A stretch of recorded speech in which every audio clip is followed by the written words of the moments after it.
오늘 본문에 보면 로뎀 나무가 나옵니다. 여러분, 한국 교회와 성도들에게 있어서 로뎀 나무는 매우 긍정적입니다. 왜냐하면 로뎀 나무 아래에서 고통 가운데 있는, 비참한 가운데 있는 이 엘리야를 하나님이 만지시기 때문에, 회복시키시기 때문에 그렇습니다. 우리 한번 오늘 본문 성경을 읽어보겠습니다. 5절입니다. 로뎀 나무 아래에 누워 자더니 천사가 그를 어루만지며 그에게 이르되 일어나서 먹으라 하는지라. 그래서인지 이 로뎀 나무의 영향으로 한국 교회는 로뎀 교회, 로뎀 나무 교회, 로뎀 나무 상담원, 로뎀 나무 수련원 등 아주 긍정적으로 이름을 붙입니다. 그런데 만약에 이런 이름들을 유대인들이 봤다면은 아마 조소를 할 것 같아요. 비웃을 것 같아요. 왜냐하면 로뎀 나무는 뼈만 앙상한, 그리고 고통 가운데 있는 비참함을 상징하는 나무이기 때문에 그렇습니다. 우리 한번 PPT를 보시도록 할게요. 로뎀 나무는 가시나무와 빗자루와 같은 정말 그늘이 만들어지지 않는, 오히려 로뎀 나무는 저주의 상징입니다. 여러분, 혹시나 높아심에 말씀드립니다만 저 사진에 있는 저분하고 저는 아무 상관이 없습니다. 그냥 단지 인터넷에 있어서 여러분들 이해를 돕기 위해서 가지고 왔거든요. 혹시나 저분이 누구신지 아시면 나중에 한번 말씀해 주셔요. 그렇습니다. 로뎀 나무 아래에서 햇볕을 피한다는 것은 가장 비참한 신세를 상징을 합니다. 이스라엘 사람들에게 광야는, 햇볕은 죽음의 위협입니다. 근데 그 죽음의 위협 아래 뼈만 앙상한, 비참한, 겨우 생명이 붙어 있으나 사는 것 같지 않은, 이것을 상징하는 것이 로뎀 나무고, 그 아래에서 햇볕도 제대로 피하지 못하고 머리를 박고 있는 엘리야를 지금 성경은 우리에게 보여주고 있습니다. 엘리야는 전혀 그늘이 만들어지지 않는 로뎀 나무 아래에 머리를 박고 쉬려는 모습은 가장 비참한 모습을 상징을 합니다. 그래서인지 엘리야는 하나님 앞에 이렇게 고백합니다. 이 시궁창 같은 인생, 살아도 아무 소망 없는 인생 뭐하러 살려주십니까? 내 생명을 거두소서. 내가 뭐라고 왜 살려주는 겁니까? 이렇게 비참하게 생명을 유지할 이유가 있습니까? 하나님, 내 생명을 거두어 주소서. 이렇게 엘리야는 이 가장 비참한 광야에서 앙상한 로뎀 나무의 머리를 박고 하나님을 원망하고 있다는 사실입니다. 우리 함께 오늘 본문을 읽도록 하겠습니다. 4절입니다. 함께 읽겠습니다. 자기 자신은 광야로 들어가 하룻길쯤 가서 한 로뎀 나무 아래에 앉아서 자기가 죽기를 원하여 이르되 여호와여, 넉넉하오니 지금 내 생명을 거두시옵소서. 나는 내 조상들보다 낫지 못하나이다 하고. 뭔 말이에요? 내가 살아서 뭐합니까? 이 시궁창 같은 인생. 차라리 죽이십시오. 지금 하나님을 원망하고 있습니다. 그런데 여러분 한 번만 생각해 보세요. 여러분, 오늘 본문에 나오는 이 엘리야에 대한 이미지는 여러분들 어떠세요? 여러분들이 주일학교에 배웠던 엘리야의 이미지는 어떠세요? 여러분들이 계속해서 성경 말씀 가운데 가졌던 엘리야의 이미지는 어떠세요? 여러분, 방금 전에 엘리야는 850명의 바알과 아세라 선지자가 대결을 하면서 하늘에서 불을 내렸던 위대한 선지자입니다. 여러분, 엘리야는 사르밧 가부의 아들이 죽었을 때에 문을 닫고 들어가 기도하며 죽은 자를 일으켰던 능력의 선지자입니다. 여러분, 하나님의 진노로 3년 반 동안 하늘이 문을 닫고 비를 내리지 않자 엘리야는 기도하여 비를 내렸던 위대한 선지자가 엘리야입니다. 근데 엘리야가 날 죽여달라고 합니다. 나같이 이 시궁창보다도 못한 인생 살아서 못하느냐, 뭐하러 나를 살려줬느냐, 하나님을 원망하며 죽이라고 합니다. 여러분, 왜? 어제 850명과 대결을 벌였던, 하늘에서 불을 내렸던, 죽었던 사르밧 가부의 아들을 살렸던 엘리야가, 어제 거룩한 하나님의 영광 가운데 임하였던 엘리야가 왜 오늘 하나님을 원망하며 차라리 이 시궁창보다도 못한 인생을 죽여달라고 하나님을 원망하고 있는 걸까요? 무엇이 그를 이렇게 바꾸어 놓았습니까? 여러분, 나는 어제 하나님의 불같은 성령의 역사를 자랑하면서 오늘 비참한 가운데 하나님을 원망하지는 않습니까? 무엇이 나를 시험 들게 하십니까? 무엇이 나를 뒤로 물러나 침륜에 빠지게 합니까? 그렇습니다. 엘리야는 위대한 선지자였지만 이세벨의 칼날에 대한 두려움 때문에, 공포 때문에 완전히 거기에 매몰되어서 여러분 끝없이 하나님을 원망하며 도망가고 있어요. 끝없이 하나님을 원망하며 계속해서 죽음의 위협 가운데 매몰되어 계속 믿음을 원망을 합니다. 하나님을 원망을 합니다. 우리 함께 성경을 읽도록 하겠습니다. 열왕기상 19장 2절입니다. 오늘 본문 2절입니다. 이세벨이 사신을 엘리야에게 보내 이르되 내가 내일 이맘때에는 반드시 너의 생명을 저 사람들 중 한 사람의 생명과 같게 하리라. 그렇게 하지 아니하면 신들이 내게 벌이의 벌을 내림이 마땅하니라 한지라. 이 이세벨의 위협 가운데, 생명의 위협 가운데, 내 내일까지 너를 안 죽이면 내 성을 간다, 내 반드시 너를 죽인다, 이 위협 가운데 두려워서 끝없이 하나님을 원망하며 두려워하며 도망치고 있어요. 여러분, 그런데 우리가 여기에서 반드시 짚고 넘어가야 할 하나님의 교훈이 있습니다. 여러분, 아이러니한 게 방금 전까지 죽음을 전혀 두려워하지 않았던 엘리야였습니다. 850명과 여러분 한번 상상해 보세요. 1대 850명입니다. 생명을 놓고 싸움을 붙습니다. 야, 너가 바알이 참 하나님인지 우리 하나님이 참 하나님인지 한번 맞짱 떠보자. 내 하늘에서 불을 내려볼게. 아니면 내 죽지 뭐. 850명 너가 그까이 거 참 하나님이 우리 하나님인 거 내 보여줄게. 이랬던 엘리야입니다. 근데 왜 갑자기 죽음의 위협에 빠졌을까요? 왜 갑자기? 여러분, 지금까지 엘리야는 수없이 죽음의 위협을 받았습니다. 전화 받으셔도 돼요. 빨리 받고 설교 들으시면 됩니다. 여러분, 그래요. 여러분, 엘리야는 방금 전까지 죽음을 두려워하지 않았어요. 이세벨이 이번 한 번만 죽음을 위협한 거 아니에요. 수없이 죽음을 위협했어요. 근데 당당했어요. 나 찾는다고, 나 여기 있다, 엘리야가 여기 있으니 잡아가라, 나 잡아가라, 이랬던 게 엘리야였어요. 근데 왜 이렇게 바뀌었을까요? 내가 어제 믿음을 자랑해놓고 오늘 왜 작은 시험에도 두려워서 벌벌 떨면서 하나님을 원망하고 뒤로 물러나 침륜에 빠지며 우리가 불신앙에 매몰되어 버릴까요? 여러분, 이유가 무엇입니까? 우리 한번 성경을 읽도록 하겠습니다. 열왕기상 18장 8절에서 9절입니다. 함께 읽겠습니다. 8절입니다. 그가 그에게 대답하되 그러하다. 가서 너의 주에게 말하기를 엘리야가 여기 있다 하라. 이르되 내가 무슨 죄를 범하였기에 당신이 당신의 종을 아합의 손에 넘겨 죽이게 하려 하시나이까. 나 죽인다고 나 여기 있으니까 잡아가라 그래라. 뭐 죽지 뭐. 그까이 거 그거 죽음이 뭐가 대수야. 하나님이 계시고 천국이 계시고 영원한 하나님의 권능이 있는데 내가 죽음을 두려워해? 나 여기 있으니까 잡아가. 이랬던 엘리야예요. 근데 뭐가 두려워서 갑자기 죽음의 공포에 빠져서 이렇게 막 주랭랑을 칠까요? 하나님을 원망하며 이 시궁창 같은 인생 하나님 앞에 계속 이렇게 불신앙 가운데 하나님을 원망할까요? 이유가 무엇이에요? 여러분, 우리 방금 앞에 있는 열왕기상 18장 40절도 같이 한번 읽도록 하겠습니다. 40절입니다. 엘리야가 그들에게 이르되 바알 선지자를 잡되 그들 중 하나도 도망하지 못하게 하라 하매 곧 잡은지라. 엘리야가 그들을 기손 시내로 내려갔다가 거기서 죽이니라. 여러분, 850명과 싸워도 두려워하지 않았어요. 뭐 죽지 뭐. 너가 죽든지 내가 죽든지 한번 붙자. 850대 1로. 여러분, 그런데 엘리야가 왜 시궁창 같은 인생이라고 하나님을 원망할까요? 차라리 죽여달라고 두려움 가운데 떨고 있을까요? 이유가 무엇입니까? 어제 성령의 역사 가운데 있던 내가 오늘 하나님을 원망하는 이유가 무엇입니까?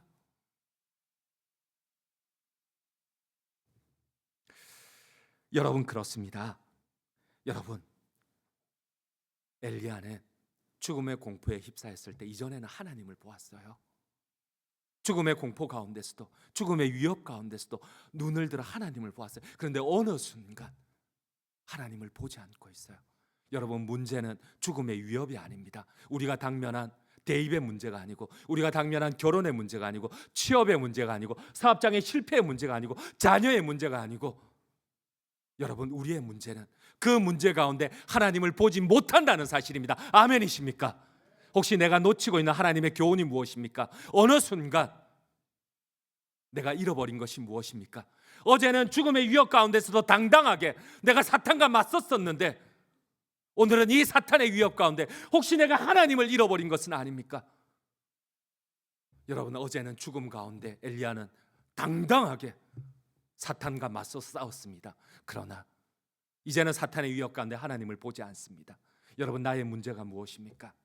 문제가 아니라 그 문제 가운데 하나님을 보지 않는다는 것이 문제입니다. 아멘이십니까? 오늘 하나님께서 우리에게 주시는 교훈이 무엇입니까? 사랑하는 성도님 여러분, 우리를 두렵게 하는 많은 문제들이 있습니다. 수없는 문제들이 매일마다 혹은 매달마다 우리를 찾아옵니다. 그러나 이러한 위협이 문제가 아니라 이 위협에 빠져서 하나님을 보지 않는다는 사실입니다. 우리가 사탄의 위협에 빠져 하나님에 대한 믿음을 잃어버리는 것이 문제입니다. 여러분, 사탄의 위협이 아니라 정작 더 큰 문제는 그 위협 가운데 하나님을 보지 않습니다. 차라리 날 죽이소. 이 시궁창 같은 인생 살아서 못하노. 여러분, 어제는 그 위협 가운데서도 하늘을 열고 비를 내렸던 선지자가, 죽었던 시체를 일으켰던 선지자가, 죽음 앞에서 당당했던 선지자가 어느 순간 하나님을 보지 않고 그 죽음의 위협에 매몰되고 나니까 여러분, 자신을 원망하고 한탄하고 계속 하나님을 부정을 합니다. 여러분, 내가 젊은 날 믿음이 있다고 자랑하지 마십시오. 오늘 나의 모습 가운데 정말 하나님이 살아계십니까? 사랑하는 장전중앙 성도님 여러분, 사탄의 위협에 빠진 엘리야는 하나님을 보지 못하고 이세벨의 말에 계속 집중합니다.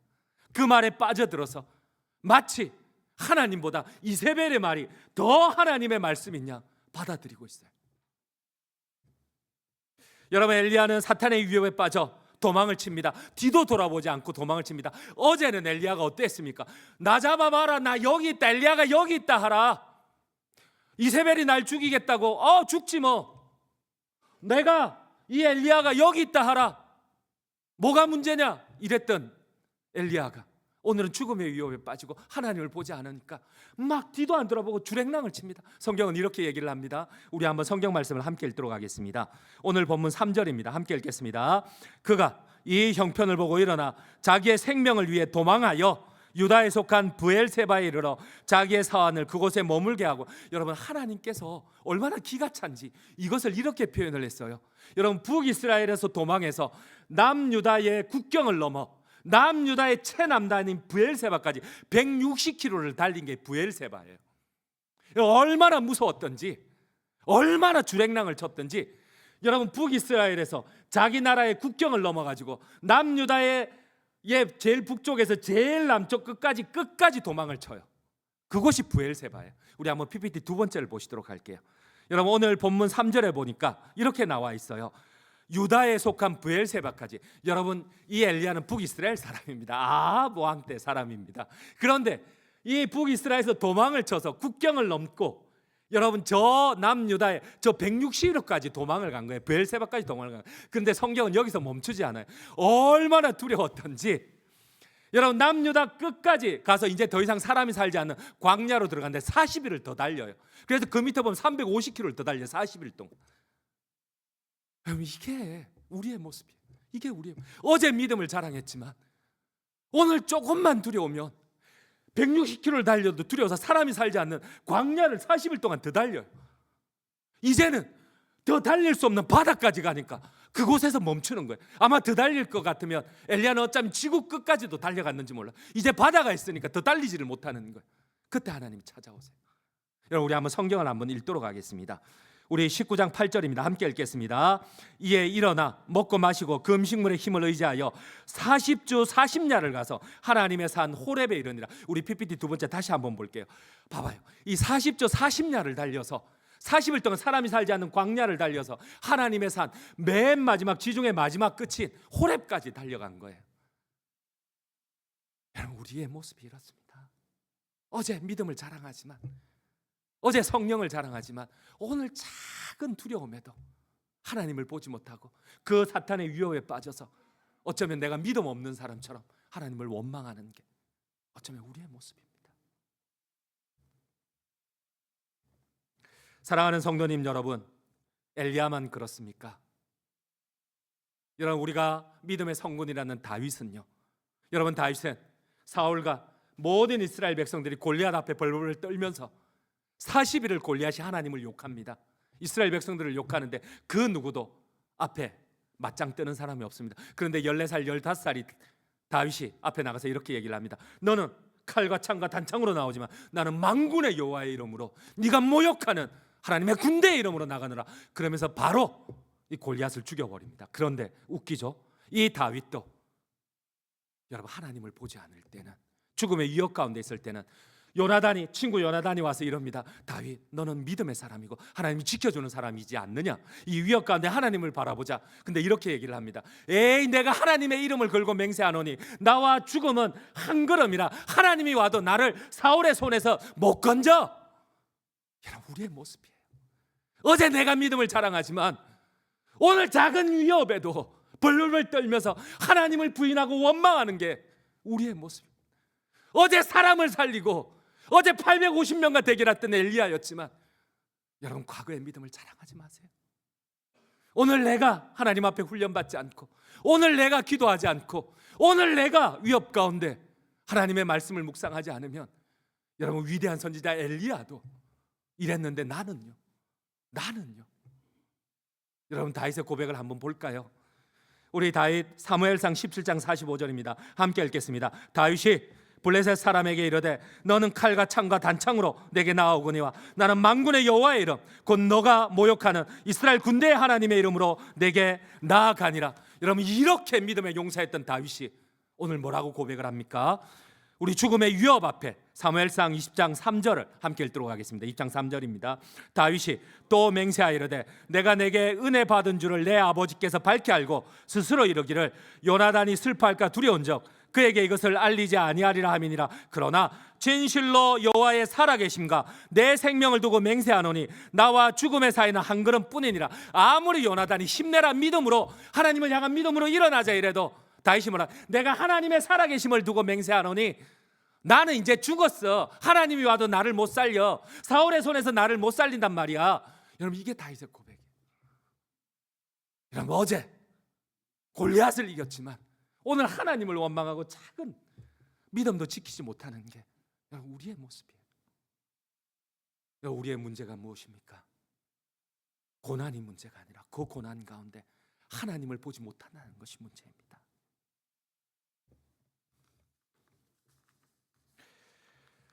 사랑하는 성도님 여러분, 오늘 나는 어디를 보고 계십니까? 나를 막아서는 많은 문제들이 있습니다.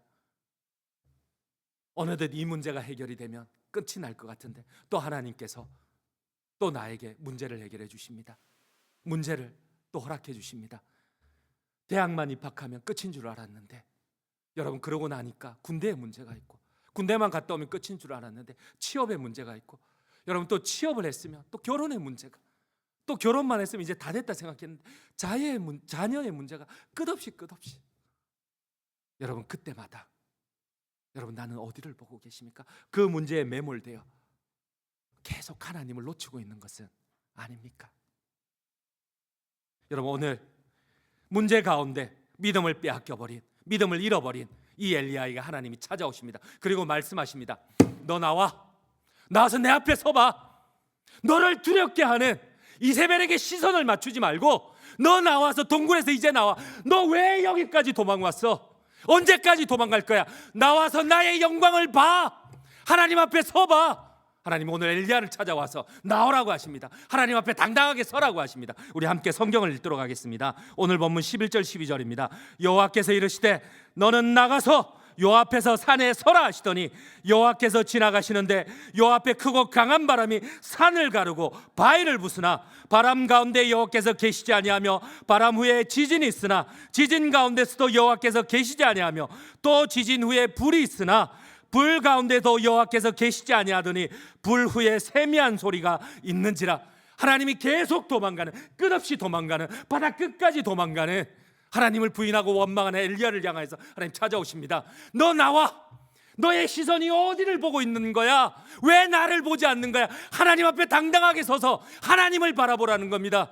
그리고 하나님의 역사를 보라는 겁니다. 산을 가르고 바위를 부수는 하나님의 영광을 보라는 겁니다. 온 세상을 진동시키는 하나님의 지진을 보고 하나님의 불을 보고 너의 시선을 제발 이 현실 가운데 빼앗기지 말라는 겁니다. 여러분들 아멘이십니까? 그럼요. 그럼 우리가 문제가 아니에요. 이 문제 가운데 하나님을 잃어버리는 것이 문제예요. 내가 어제 믿음을 자랑하지만 오늘 나는 무엇을 보고 계십니까? 한 분을 소개하고 설교를 폐하도록 하겠습니다. 우리 PPT를 한번 열어주시겠어요? 세 번째입니다. 여러분 잘 알고 있는 존 뉴턴 목사님입니다. 그의 일대기를 사실로 그대로 영화한 것이 프리덤입니다. 우리가 잘 알고 있듯이 이 뉴턴 목사님은 305장 나 같은 죄인 살리신 어메이징 그레이스, 미국의 영적인 국가와도 같은 이 305장을 작시한 분입니다. 근데 그는 우리의 생각과는 다르게 그의 인생은 파란만장합니다. 그는 1725년 7월 24일 런던에서 부유한 선장의 자녀로 태어났습니다. 그의 어머니는 독실한 크리스찬입니다. 뉴턴을 어릴 때부터 이 신동인 뉴턴에게 성경 구절을 암송시키고 찬송가를 암송시켰어요. 이 뉴턴의 꿈은 목사였습니다. 그러나 어머니가 일찍 죽고 난 다음에 선장이었던 아버지의 영향으로 어려서부터 왕실 해군에 들어가고, 그는 자유분방한 성격 때문에 권위에 반항하고 범죄도 멋대로 저질렀어요. 결국 그는 음란하고 성경을 대적하였고 죄를 사랑하였습니다. 1744년에는 복무 중에 탈영하여 15개월간 감옥 생활을 합니다. 그래서 이를 만회하기 위해서 그는 영국의 노예선 선원으로 자원을 하고 결국 몇 년이 지나서 20대 초반에 1748년에 아버지의 친구의 배려로 노예 무역선 그레이하운드의 선장이 됩니다. 하나님은 도덕을 비웃고 기독교를 조롱하며 하나님을 떠났던 뉴턴에게 이 거대한 산을 가르는 바람 가운데, 바위를 부수는 바람 가운데, 온 세상을 흔드는 지진 가운데, 불 가운데, 세상을 태우는 불 가운데 뉴턴을 만나러 가십니다. 그렇습니다. 1748년 5월 10일 그가 22살 때 선장으로 있을 때입니다. 노예선 선장으로 아프리카에서 노예들을 싣고 런던으로 돌아오던 중 뉴펀들랜드 해역에서 엄청난 폭풍을 만납니다. 이 폭풍이 11일 동안 계속됩니다. 자고 일어나니까 선장실이 반이 물이 찼어요. 이 선수의 자연이 깨져버렸어요. 물이 들어옵니다. 11일 동안 폭풍이 멈추지를 않습니다. 우리 한번 PPT 네 번째를 보시도록 하시겠습니다. 그렇습니다. 여러분, 믿음을 잃어버린 뉴턴에게 하나님 찾아오십니다. 내 앞에 서라는 겁니다. 어디를 보고 있느냐는 겁니다. 너를 죽이기도 하고 살리기도 하며 이 우주 만물을 통치하시는 하나님의 거룩함을 보라는 겁니다. 산을 가르는 이 바람을 보고 너의 이 아무것도 아닌 너의 그 지성을 하루아침에 뒤덮어버리는 이 해일 앞에 하나님의 음성을 들으라는 겁니다. 이 음성 가운데 뉴턴이 고백합니다. 나 같은 죄인 살리신 그 은혜 고마워. 잃었던 생명 찾았고 광명을 얻었네. 여러분, 우리는 이 죽음의 두려움 앞에, 이 현실의 문제 앞에 우리가 놓친 것이 무엇입니까? 내가 바라봐야 할 것이 무엇입니까? 산을 가르고 바위를 부수고 온 세상을 흔드는 그 하나님 앞에 서지 않으시겠습니까? 결론을 맺도록 하겠습니다. 사랑하는 성도님 여러분, 하나님이 우리에게 두려움을 주십니다. 때로는 이해되지 않는 어려움을 주십니다. 그러나 나의 시선은 어디를 보고 있습니까? 산을 가르고 바위를 부수고 그 배를 한 칸에 집어삼킬 수 있는 이 거대한 풍랑과 해일 앞에 나는 하나님을 바라보고 있습니까? 아니면 그 조그마한 현실 앞에 나의 모든 마음을 다 빼앗겨 버렸습니까? 그러므로 이 시간 고백하기를 원합니다. 어찌하여 너가 두려워하느냐? 이 하나님의 물으심 앞에, 하나님, 내가 다시 하나님 앞에 서겠습니다. 산을 가르고 바위를 부수는 이 하나님을 보게 하여 주시옵소서. 내 삶이 그리할 때에 다시금 주의 역사가 되게 하여 주시옵소서. 우리 한번